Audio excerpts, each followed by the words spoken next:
nasaidia mtu kusikia.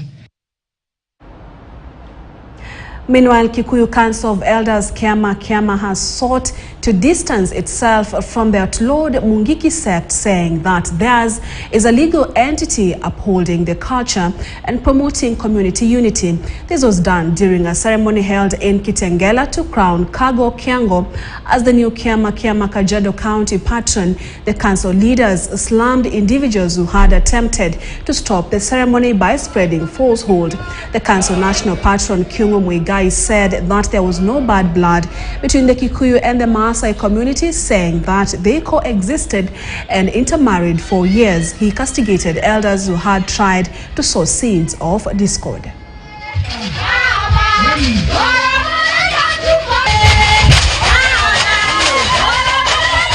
Uongozi unatokana na nywele nyeupe, mvi, mtu ambaye amejaa hekima,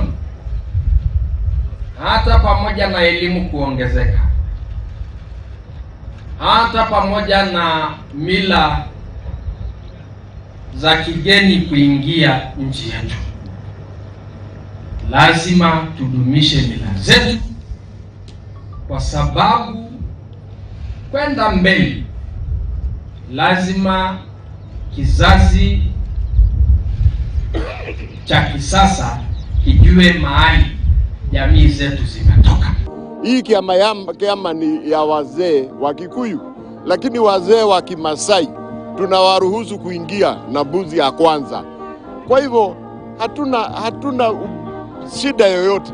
Chairman wetu wa kiama hapa Kajiado anaitwa Saitoti Kapaiko. Saitoti Ole Kapaiko ndiye mwenyekiti wetu wa hapa kiama. Ndio nasema hilo watu walitoka nje, wakatoka huko Central kuja kuharibu, kwa sababu walikuwa wanataka walete vijana tu wapige hawa wazee. Sasa hiyo ingewacha uhusiano wetu na hawa watu wapi? Sisi hatuna uhasama na Wamasai, ni rafiki zetu.